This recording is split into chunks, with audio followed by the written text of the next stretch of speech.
Will one of you finally give me what I desire? Yes, we will.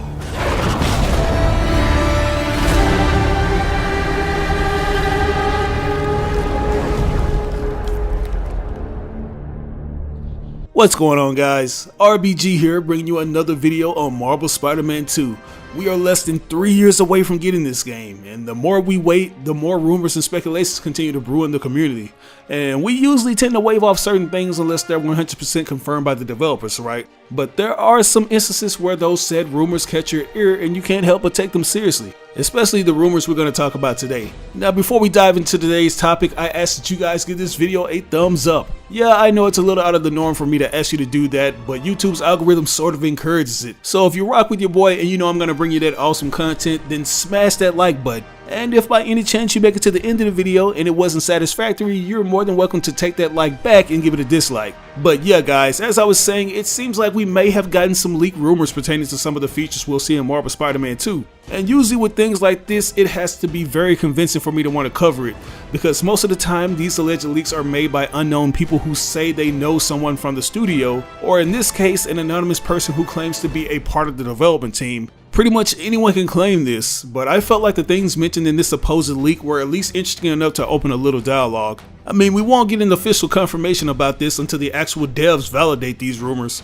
so we're gonna just entertain some of these details and take them with a very small grain of salt. But anyways, these alleged leaks come via Reddit, where an alleged Insomniac employee who claims to be working on the traversal mechanics posted details from a throwaway account. The post has since been deleted by the moderators of the Spider-Man PS4 page, but thankfully the good people over at CBR were able to get this info shortly before it was blacklisted, and the comment section was still active, so this anonymous user was able to answer a few questions pertaining to other facets of the game. Now, as you know, Marvel Spider-Man 2 will feature multiple Spider-Man, which has a lot of us wondering who else will be playable besides Peter Parker. Even though we've seen the likes of Miles Morales fight alongside the OG Spider-Man in his own game, we weren't able to play with both. And when asked if there would be an option where we could switch between the two, the poster said, and I quote, "There's one main story that both Miles and Peter are experiencing. Most missions allow you to choose either Miles, Peter, or tag team, where one will largely remain in stealth or fight enemies far from you while you play. There's a whole team of engineers working on just AI for this reason."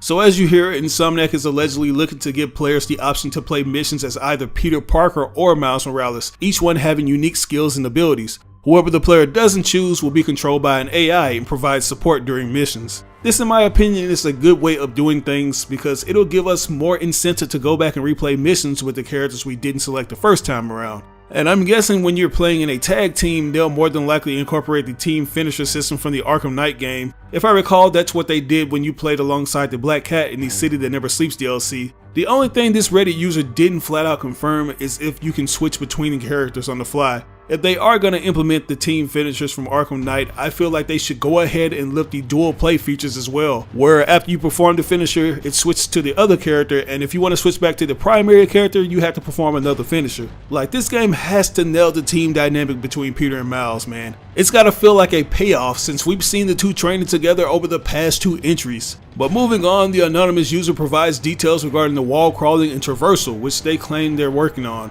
Apparently, Peter's web trick system has been improved to play more like Miles's in Marvel Spider-Man Miles Morales, while the wall crawling system has been revamped, allowing for smoother transitions between characters without hindering the player's pace. The speed cap for the game has been greatly improved, meaning players can swing from 1.7 to 1.8 times faster than the original Spider-Man PlayStation 4 game. Now, one of the biggest complaints fans have had pertaining to the web swinging from the first game was how slow the web swinging felt. Even though Insomniac took creative liberties to implement things such as the dive mechanic and the ability to launch from certain platforms to boost your momentum, the web swinging speed still paled in comparison to the likes of Spider-Man 2 the movie game, which allowed you to move faster by simply pressing the left trigger button. And to be fair, this limitation was most likely due to the PS4's inability to load up certain locations and textures before you get to them, which is usually the case for for most open sandbox games nowadays. I know a lot of you are probably going to argue that it shouldn't be a problem since Spider-Man 2 the movie game did it with such ease, but it's important to keep in mind that that game wasn't necessarily pushing the PS2 to its limits. Most of the time when you would swing at lightning speeds, textures from buildings would disappear along with cars and civilians, so it wasn't like Treyarch was trying to go for a visually stunning title.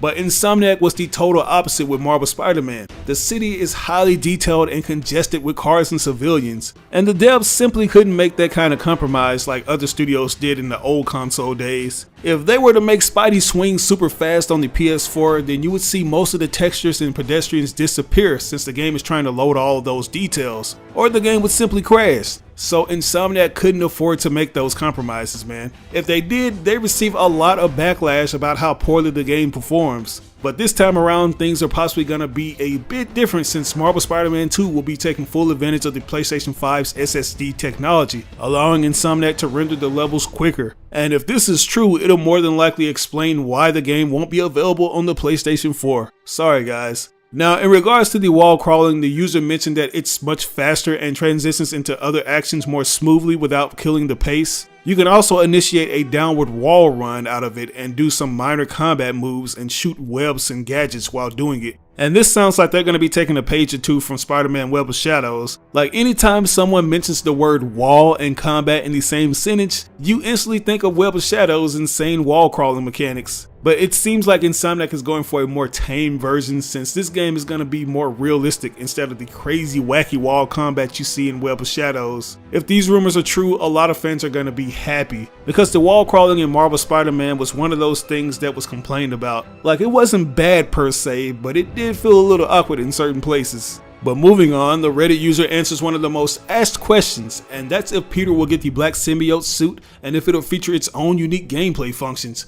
And the user mentioned that Peter will in fact reportedly gain the iconic black suit in the first part of the game, using the symbiote's tendrils as 4 extra arms in combat. Rather than being an alien, Marvel Spider-Man 2 is pulling from the Ultimate Spider-Man comic books where Venom was created by Oscorp, something which is referenced in the post-credit scene in the first game. Following an unspecified story event, Peter separates himself from the suit, which takes a new host and becomes Venom. To combat this new villain, Peter develops the 4 robotic arms seen in the game's reveal trailer. And I'm guessing that the 4 mechanical arms will be more intuitive than they were with the Iron Spider suit mod, since we see Peter using it to launch himself higher in the air and perform combos. I know many of you were wondering how they'd be housed within the advanced suit. Like, this one person asked if there would be metal ducts on the back of the arms to come out, and the anonymous user answered that the arms would materialize via nanotech. He notes that the animations aren't done yet, which is why the transition was hid during the trailer. And I'm guessing that the nanotech Peter will be utilizing will be the programmable matter from Spider-Man Miles Morales, and he'll control them with the neural interface he developed for Dr. Octopus's arms. But we'll just have to wait and see.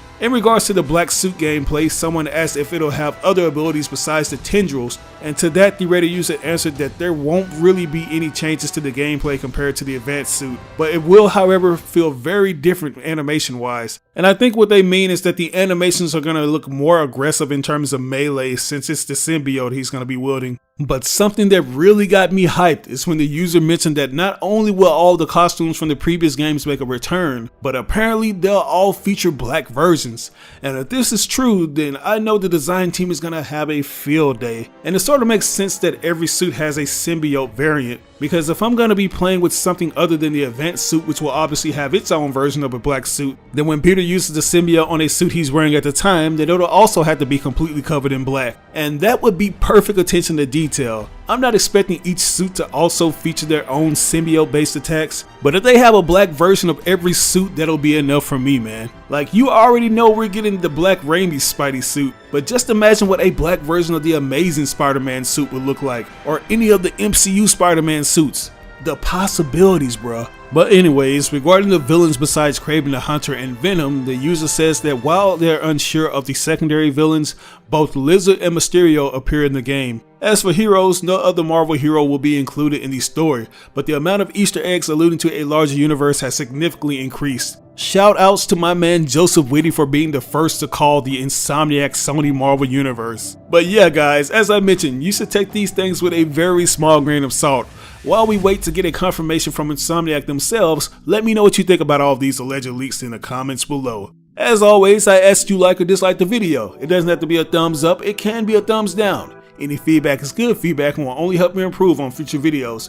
But if you really enjoyed the video, it would help me out tremendously if you shared it with all your friends and followers on different social media outlets. Sharing really makes a difference. But once again, this is your boy RBG signing out on another video. I'll catch you guys later. Peace out.